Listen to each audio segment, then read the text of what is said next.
नाज़रीन, मेरे साथ इस वक्त उस्मान बेग मौजूद हैं, जो एक वक्त में मशहूर डांसर और मॉडल भी रही हैं और मशहूर स्टेज एक्ट्रेसेस नरगिस और दीदार के साथ परफॉर्मेंस भी करते रहे हैं। इनकी ज़िंदगी में ऐसे क्या वाक़यात आए कि इन्होंने फ़ैशन इंडस्ट्री पर दीन को फ़ोकियत दी।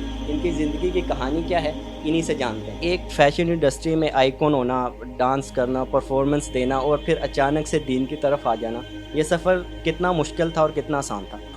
इसमें मेरा तो कोई कमाल नहीं है, बल्कि अल्लाह ताला की ज़ात का है कि अल्लाह ताला ने इस काम के लिए और इस रास्ते के लिए चुना। मेरा जो थोड़ा-सा आज से जो एक लाइफ़स्टाइल था, वो वही है जो आजकल हर नौजवान का है। मैंने जो स्टार्ट लिया था, वो बेसिकली लिया था अपने स्कूल लाइफ़ से, क्योंकि स्कूल लाइफ़ के अंदर मुझे पता चला कि मैं जो है वो आर्ट के अंदर बड़ा अच्छा काम कर सकता हूँ। आर्ट में जो मीडिया की जो फ़ील्ड है, उसमें मैंने सबसे पहले एक प्रोग्राम किया था जिसमें मैं पठान बना था। अच्छा, ये बताएँ कि सम टाइम कुछ लोगों के घर का माहौल वैसा होता है कि वो साइड पर चले जाते हैं। तो आपका घर का माहौल थोड़ा स्ट्रिक्ट था या वो भी नॉर्मल था कि ठीक है, तुमने एक्टर बनना है या डांसर बनना है, जिस साइड पर भी जाने चले जाओ? मीडिया के एतबार से तो इजाज़त नहीं थी। मैं तो तकरीबन 4 साल 3 साल जो है वो छुप-छुप के जाता था।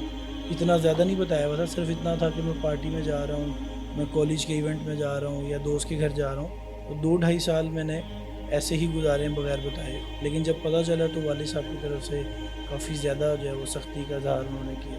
परमिशन इतनी आसानी से नहीं मिली। अच्छा, तो जब आप स्टेज ड्रामों में आपने काम करना शुरू किया, तो उस टाइम वो ज़रा थोड़ा-सा अपना पीरियड बताएँ कि वो गोल्डन पीरियड कैसा था आपका? स्टेज की तरफ जो मुझे माइल करने वाले थे वो मेरे एक अंकल थे, यानी मतलब ब्लड रिलेशन तो नहीं था, लेकिन ये कि हमारा फैमिली में काफ़ी ज़्यादा उनका आना जाना था।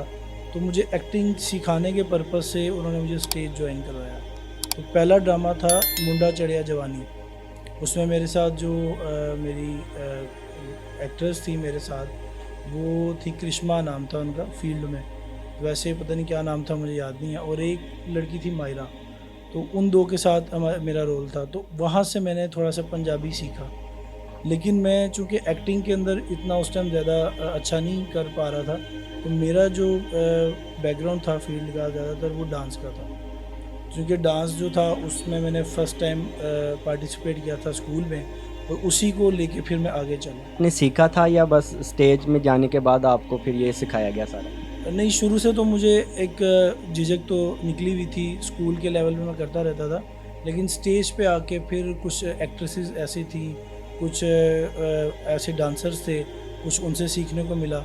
लेकिन उसके बाद फिर मैंने ये 8 महीने जो है वो इसको बाकायदा, यहाँ पर एक अकेडमी थी हमारे यहाँ ये इधर ही फ़िरोज़पुर रोड पे, वर्ड स्टाइल के नाम से। तो वहाँ से मैंने कुछ थोड़ा-सा ग्रूम किए, अपने स्टेप्स क्लियर वगैरह किए। तो ज़्यादातर फिर जो हमारी को स्टार थी, जो हमारी मेन स्टार थी नरगिस और दीदार, तो इनके साथ जब हम परफ़ॉर्म करते थे तो इनसे काफ़ी रिहर्सल के दौरान देखते रहते थे, सेट पे इनको देखते थे, तो इनके साथ सीखते थे। फिर 1-2 ड्रामे करने को मौका मिला, 15 मिनट की एक एंट्री थी। तो उसके बाद फिर जो है ना वो मैं ज़्यादातर एक्टिंग में भी चला गया, और डांस तो एक था ही। डांस के अंदर ये था कि मैं कॉलेज लाइफ के अंदर लड़कों को सिखाता भी था, कॉन्सर्ट्स भी करता था। फिर हमारा एक ग्रुप भी बन गया था, जो कि 1 साल रहा है। तो उस ग्रुप के तहत हम काम करते थे। कॉन्सर्ट्स के अंदर उस एक ड्रामा, एक डांस परफ़ॉर्म किया जाता है पहले, तो वो हमारी परफ़ॉर्मेंस उसमें होती थी। तो उस दौर में थे तो आपकी फिर गर्लफ्रेंड्स वगैरह भी तो बनाई होंगी आपने काफ़ी? एज़ सच गर्लफ्रेंड तो मतलब इस लेवल पे नहीं थी, क्योंकि अभी ये शो जो है वो मेरी वाइफ़ भी देखेगी तो मैं क्या नाम है, उसको सारा पता है। तो अभी मैं जब आ रहा था उसने मुझे कहा था कि कोई नई चीज़ सामने ना आ जाए, तो ज़रा ध्यान से बोलना। मेरी फ्रेंड थी, ज़रा आपके कोलीग्स होते हैं, काम करते हैं साथ, लेकिन चूँकि मकसद उसको मैं लेके ही नहीं गया था। मेरा जो मकसद था वो अपना टैलेंट दिखाना था, अपना एक नाम बनाना था। तो ये था कि उसके साथ आपकी फ्रेंड्स बनती थी, बहुत सारी फ्रेंड्स थी, स्कूल लाइफ में थी, कॉलेज लाइफ में मेरी एक थी जिसको इंसान कहता है ये मेरा सच्चा और आखिरी प्यार है, लेकिन वो पता नहीं आखिरी प्यार नहीं था वो तो बहरहाल शादी मेरी आके हुई है अब 3 साल पहले। लेकिन मैंने उस टाइम सोचा था कि मैंने उससे शादी कर ली है, लेकिन वो बाद में पता चला जी कि वो तो किसी और के साथ, और वो सारा जो हमारे यहाँ पर इस फील्ड में चलता है, तो अच्छा, उसमें मेरी उस वक़्त जो होता है बंदे को समझ में भी नहीं आता कि ये मोहब्बत है या फर्स्ट अट्रैक्शन, इस टाइप की सीन है। अच्छा, मेन क्वेश्चन मैं अब ये पूछना चाह रहा हूँ कि मुझे वो प्रोसेस बताएं कि उस इंडस्ट्री को छोड़कर दीन की तरफ आप आए कैसे, किस चीज़ ने माइल किया, कौन सी ऐसी चीज़ें थी, कौन सी ऐसी वजूहात थी जिसकी वजह से आपने बोला कि नहीं भाई, अब जो है सिर्फ मैंने अब जो भी कुछ करना है अपने अल्लाह पाक के लिए करना है, मैंने उस इंडस्ट्री की तरफ नहीं जाना। मुझे बेसिकली जब इस फील्ड में प्रोफेशनली शुरू हुआ था कॉलेज लाइफ में, तो मुझे ना बड़े अजीबोगरीब ख्वाब आते थे कि मैं मरने वाला हूँ और मुझे इतने घंटे बाद मौत आ जाएगी। ये मैं ख्वाब में देखा करता था और मैं सूरह यासीन हाथ में पकड़ी हुई है लेकिन मेरे से पढ़ी नहीं जा रही। मैं पढ़ने की कोशिश कर रहा हूँ, मैं कोई ना कोई ढूंढ रहा हूँ कि मैं वहाँ पर पढ़ूँ। तो जब मैं इस तरह ख्वाब देखता था तो डर जाता था। अक्सर किसी की सडन डेथ का सुन लिया तो वो एक असर कर जाती थी, तो चीज़ असर करती थी लेकिन एक अपने फ़ाइनल इंजाम तक नहीं पहुंच रही थी, एक रास्ता नहीं मिल रहा था। मेरी वालदा ने मुझे इत्तिकाफ़ में बैठने की तलकीन की। वालिद साहब ने वहाँ पर एक लड़के को तबलीग करते होते थे वहाँ पर ना, तो उसमें एक लड़का था उसामा, तो उसको कहा कि ये मेरा जो बेटा है ना ये काफ़ी ज़्यादा इन्वॉल्व है इन एक्टिविटीज़ के अंदर, तो इसके ऊपर थोड़ी सी एफ़र्ट करो। तो वो भी नया नया जमात में लगा था और उसने आके जब मुझे नमाज की, अल्लाह की और रसूल की बातें बताई, तो ये प्रॉपरली सिर्फ पहले तो पढ़ी हुई थी, लेकिन जब ये इसको सही बुनियादी तौर पे जो हक़ है और जो सही जगह पे जाके सुना, तो फिर वहाँ पर ये समझ आना शुरू हुआ कि वाकई में ये चीज़ असल है और ये कुछ स्पिरिचुअल चीज़ है जो मेरे ऊपर असर अंदाज हो रही है। अच्छा, जब आपने वो इंडस्ट्री छोड़ी तो ज़ाहिर बात है आपका तो कारोबार और जो पैसे आना शुरू हुए थे वो भी ख़त्म हो गए होंगे, तो वो जो दौर था उस दौर को आपने कैसे फेस किया?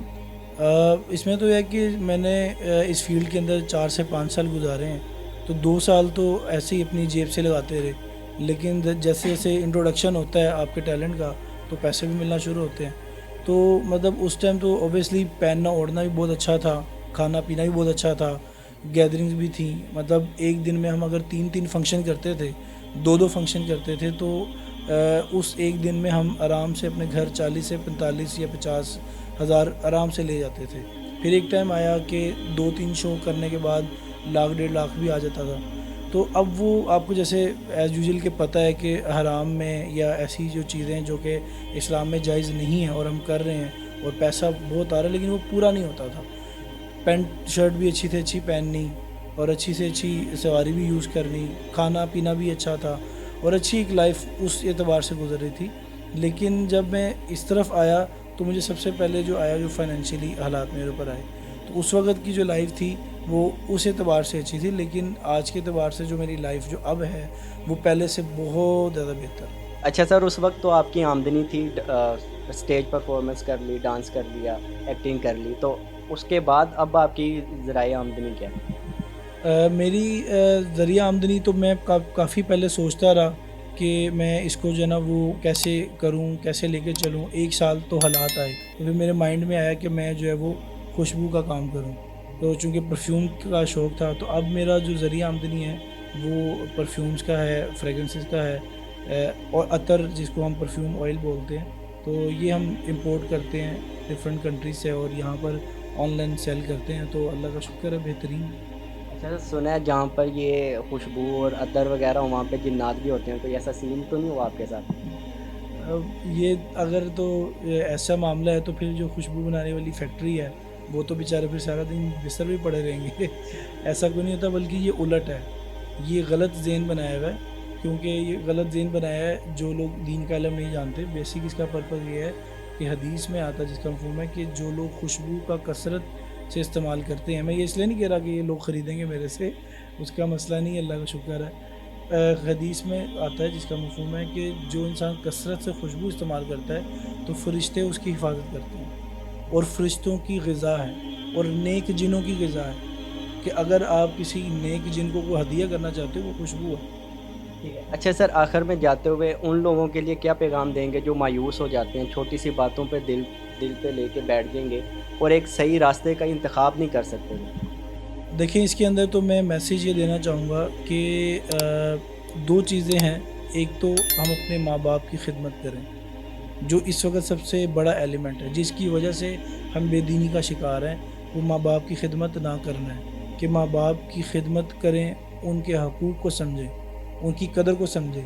کیونکہ یہ ایک وقت آنے والا ہے کہ جب ہماری بھی اولاد ہوگی پھر ہمیں پتہ چلے گا، لیکن اس وقت گزر چکا ہوگا۔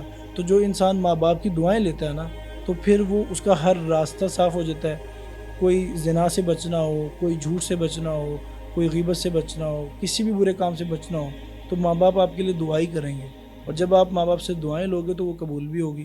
اور دوسری چیز، میرا جو دوسرا میسیج ہے وہ ماں باپ کے لیے ہے کہ وہ اپنے اولاد کے لیے ان کی دینی تربیت کے اوپر توجہ دیں، کہ سپارہ پڑھانے کے لیے ہم ایک عام سے قاری یا کسی ایک عام سی عورت کے پاس بھیج دیتے ہیں جس کو خود نہیں پڑھنا آتا قرآن، لیکن اسکول کی چوائس کے لیے ہم بڑے بڑے اسکول کا انتخاب کرتے ہیں، ایک ایک سال جا کے میٹنگ کرتے ہیں۔ تو ماں باپ اور بچہ دونوں کے لیے اگر دونوں اپنا خیال رکھیں گے، بیلنس کر کے چلیں گے، تب اس پاکستان کے اندر کچھ چینجنگ آ سکتی ہے۔ ادروائز جو بھی بندہ آئے گا آپ کو لوٹ کے چلا جائے گا اور آپ کا مال کھا جائے گا۔ صرف اگر بدلنا تو اپنی ذات سے شروع کرنا۔ ناظرین، آخر میں جاتے ہوئے میں صرف اتنا ہی کہوں گا کہ دو صورتیں یقینی ہوتی ہیں، کچھ لوگ اللہ پہ چھوڑ دیتے ہیں اور کچھ لوگ اللہ کے لیے چھوڑ دیتے ہیں۔